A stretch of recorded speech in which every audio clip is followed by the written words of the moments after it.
My name is Luda Okojima. I'm 29 and work for a big international company. I grew up in the United States until I was 18. My dad is Japanese and my mom is white. He's the boss at the company where I work. I learned 5 languages when I was very young, thanks to tutoring. Now I'm in charge of the company's operations in Japan, all thanks to my dad's support and the education he gave me. I followed my mom's beliefs and agreed to an arranged marriage. My husband, Akinari, is 6 years older than me. Love wasn't what brought us together. As we started living together, I noticed things that bothered him. The laundry needs washing. We only talk about basic stuff because of our situation. I've been swamped with work emails this week, sorry. That's not an excuse, Han. Lots of wives work and still manage their homes. He was firm about our roles. I work hard, but living together is new to me. I was doing my best to adapt. You're just standing there drinking coffee. How does that help? Drinking coffee helps me wake up and get ready for the day. It's my routine. Mind your own business.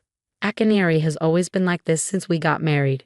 Maybe he doesn't really love me. He often reminds me that I was homeschooled, so I should be good at housework. Okay, yes, I can handle the housework. You knew that from the beginning. You're so focused on yourself, even though you didn't have a proper education. This household functions because of me. Remember that. We lived in a 4-bedroom house. It was Akinari's dream to own a home, so we took out a loan and got approved. It wasn't something I cared much about, but he made it seem like a manly achievement I wouldn't understand.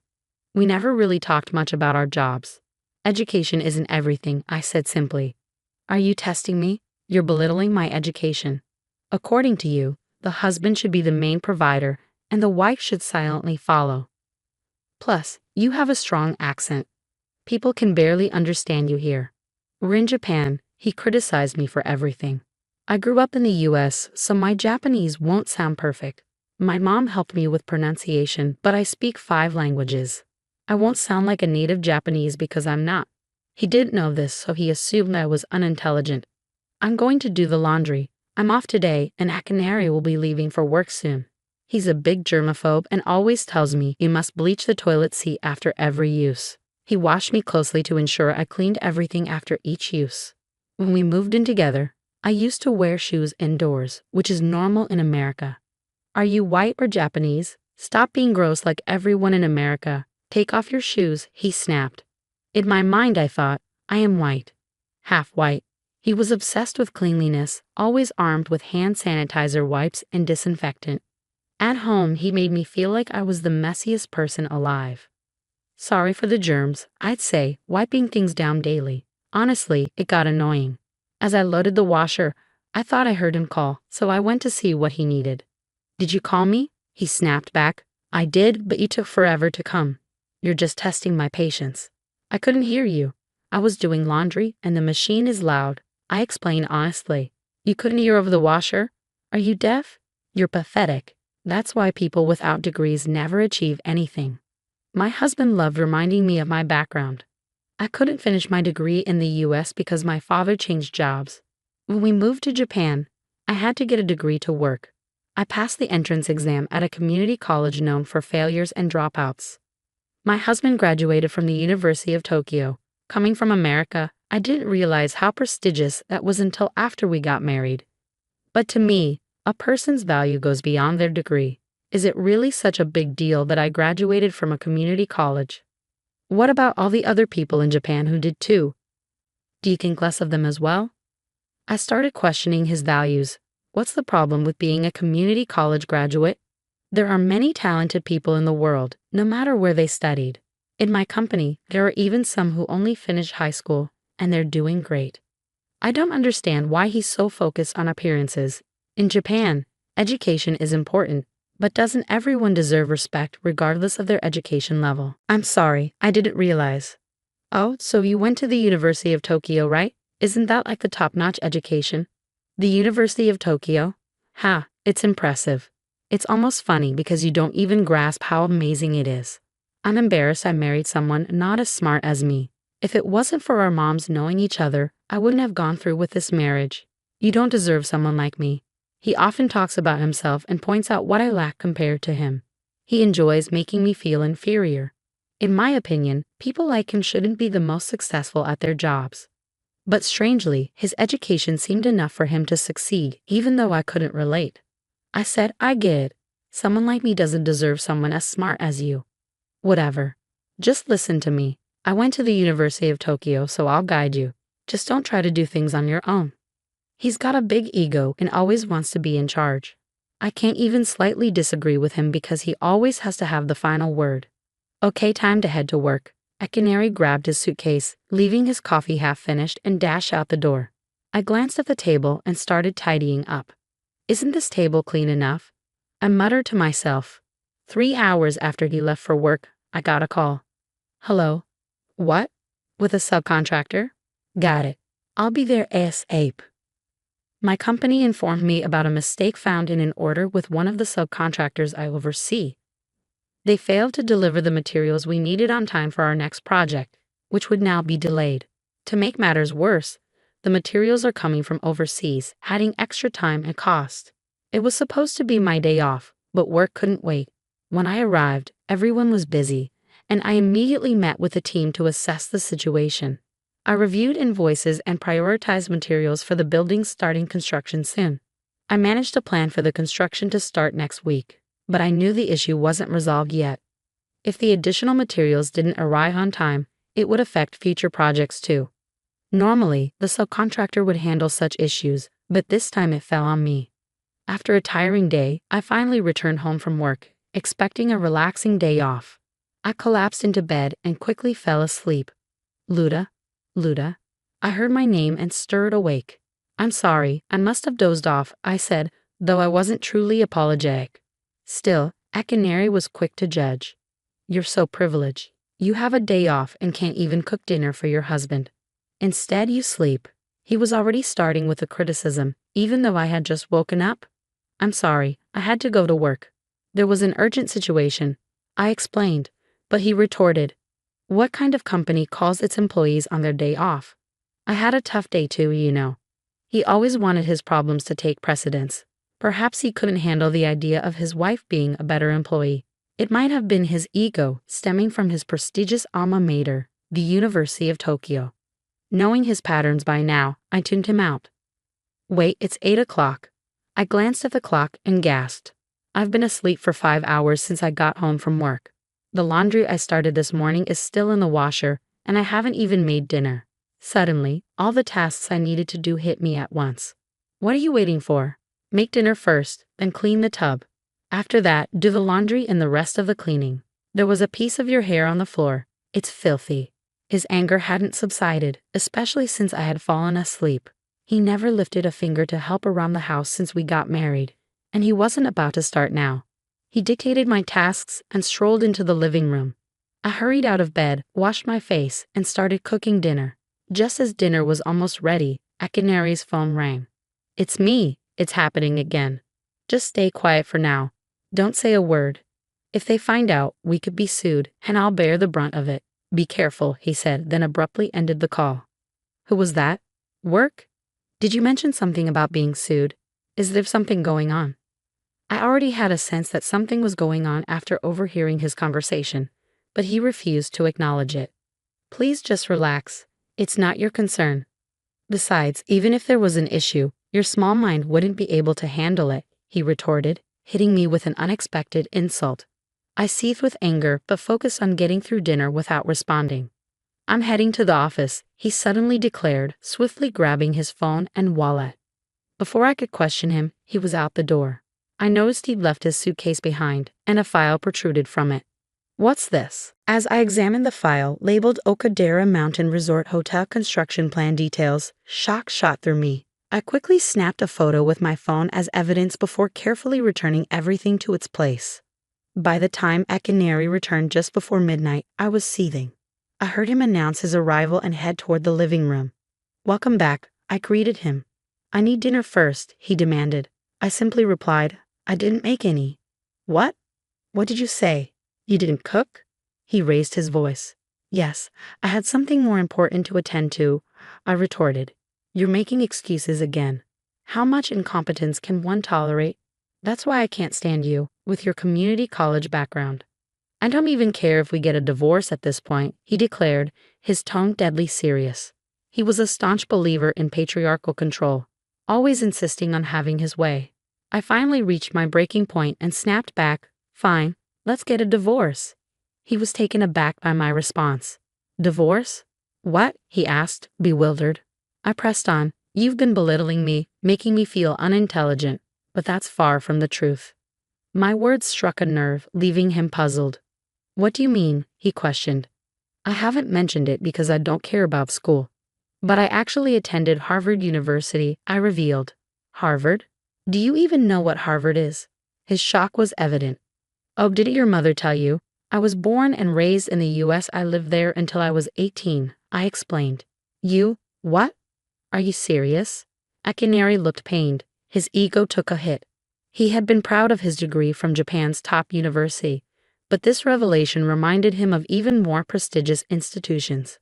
"You're joking. There's no way I believe that," he scoffed, growing disrespectful. "Are you feeling offended? You seem to resort to inappropriate remarks when you're caught off guard. I guess the University of Tokyo isn't as prestigious as you thought," I said, surprised by my own assertiveness. "My feelings aren't hurt. I just need proof." "Show me the evidence," he insisted, needing tangible proof to believe my claim. So I showed him a photo from my freshman year orientation. "Can you read English?" "The sign clearly says Harvard Unit," I pointed out. "Don't mock me. I can read that," he retorted, scrutinizing the photo himself. "Do you believe me now? Why did you hide this from me?" "If I had known, I wouldn't have married you," he remarked, his ego clearly wounded. "Was it necessary to feel superior to your wife?" I challenged. "And no, my mom never mentioned it." "And what do you mean you didn't care? It's like you weren't interested in me at all," he deflected, playing the victim. "Isn't it wrong to judge people based on their education? Despite appearances, I can speak 5 languages: English, Japanese, Spanish, French, and Portuguese." "How many can you speak? Being a University of Tokyo graduate, what does intelligence mean to you? What's so impressive about your alma mater?" I taunted, watching him squirm. 5 languages, really? Then why did you attend that community college? It's like you did it to deceive me, and don't even try. "My superiority stems from attending the University of Tokyo," he stubbornly asserted. Clearly, his alma mater held immense significance and prestige in his eyes. I pressed on, sensing his frustration. Judging people solely based on their educational background is narrow-minded. True value lies in someone's ability to excel regardless of where they studied. "That's why I hold a high position in my company," I stated, watching him struggle to process my words. Until now, he had always believed himself to be superior to me. It seemed this revelation shifted his perspective. "Never mind, I need to discuss something more urgent," I interjected, steering the conversation back to the main issue. While I knew it was leading towards discussing divorce plans, there was another matter I had to address first. Akinari was taken aback, wondering what else I had to say. Handing him the file I had found earlier, I demanded, "Explain what this is." Before he could respond, I continued, "This is the detailed plan for the Okadera Mountain Resort Hotel construction project. I know it's a significant project you're working on." "How did you?" he began, but I cut him off. "I saw it sticking out of your bag, so I looked. You went through my private work files? Do you realize how serious this is? If this information were to fall into the wrong hands," he started, his voice rising in alarm. "What are you afraid of? Being sued by my company and having the truth exposed? Is that what would happen if this ever got into the wrong hands?" I challenged. Akinari was left speechless, his eyes wide with shock. "We've both been distant from each other. That document is a joint construction project agreement and contract between my company and yours. See where it says cooperating company and XS company. XS company is mine and I'm the vice president," I revealed with a smile. His mouth fell open, a bead of sweat trickling down his face. He began to panic and feigned examining the document. "No, that can't be right. It must be a mistake from my assistant in the material order or something. Are you making excuses now?" "I didn't even mention the material order. We were investigating why we lost contact with your company and realized there was an error in the order. We plan to confirm it later, but your admission just confirmed it," I countered. He covered his mouth, perhaps trying to stop himself from saying more. "It's too late now," he interjected sharply, "and based on what I heard on the phone, it seems you're the one responsible for this mess." You can't even manage to place orders correctly or handle the construction schedule. It's clear that a University of Tokyo graduate doesn't live up to the hype. Or do you still believe you're so brilliant?" He continued, cutting me off before I could respond. "Why does my wife's company have to outshine mine? How is this even possible? This is absurd. I'm intelligent and capable because of my University of Tokyo degree. You know what?" he lamented to himself. In response, I calmly stated, "Well, I've never considered you particularly bright." "Oh, please." The sight of his expression makes me nauseous. "As the vice president and head of this project, I'm halting all transactions with your company and seeking damages for this project. Additionally, I'll be filing for divorce." I informed him of the 3 actions I intended to take. "Please, anything but that," my usually disrespectful husband begged, his palms pressed together. "What do you mean anything but that?" "You mean all 3 actions. All of them. My entire life will crumble at once," he pleaded. "Yes, all of them.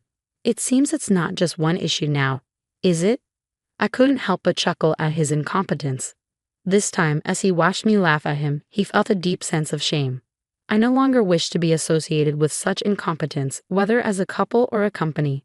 "It's time to let go and preserve what dignity you have left," I advised him. At that moment, he seemed to realize he had run out of options. Desperately, he clung to my leg, perhaps in a last-ditch effort to save himself. "Please don't leave me. Don't leave me." The once confident man now sounded desperate, resembling a child being punished by being kicked out of his parents' home. Ignoring his pleas, I made a phone call instead. "Hi, President. I'll explain the details later, but I've identified the person responsible for the project mishap. Yes, I'll ensure damages are claimed properly. Okay, bye." After hanging up, he slowly released my leg and stared at the floor. Exhausted, I decided to head to bed without a word, leaving him behind.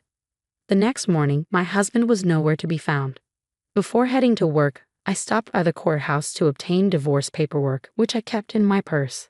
I planned to have him sign the papers after work. Upon arriving at the office, I encountered a commotion at the entrance. Akinari was amidst a group of men, engaged in a heated dispute. "I'm terribly sorry," the president apologized upon seeing me approach. "They've been causing a disturbance for the past 30 minutes, so I decided to call the police." Shortly after, the police arrived and intervened. Amidst the chaos, I couldn't make out what was being said. After giving them a stern warning, the police dispersed the group and they left. That evening, Akinari returned home with a defeated air about him. Without a word, he silently signed the papers I presented. "Never subject yourself to such humiliation again," I admonished, but he seemed to be lost in his own world, broken and detached. Ensuring he completed all the paperwork correctly, I gathered my belongings and left without another word, opting to stay in a hotel until I found a new place. The following day, I filed the necessary paperwork to finalize the divorce. Our marriage had lacked love from the start, so I felt neither sadness nor stress over its dissolution. Life continued as usual, and 2 weeks later, I learned that my ex-husband's company had declared bankruptcy. Despite paying the damages to my company, they couldn't sustain future projects due to financial constraints. Consequently, my ex-husband, the project leader, faced legal action from the company, as my boss informed me. Ironically, my ex-husband's emphasis on education as a measure of competence had backfired. His downfall underscored the truth that academic credentials alone don't guarantee success. While Japan values higher education, once in a company, everyone is on equal footing. Success depends on resourcefulness and intentions, not just academic prowess. With this realization, I reaffirmed my belief that a person's educational background isn't paramount. Instead, dedication and determination are what truly matter. Armed with this perspective, I vowed to continue my journey with unwavering dedication, confident that success would follow.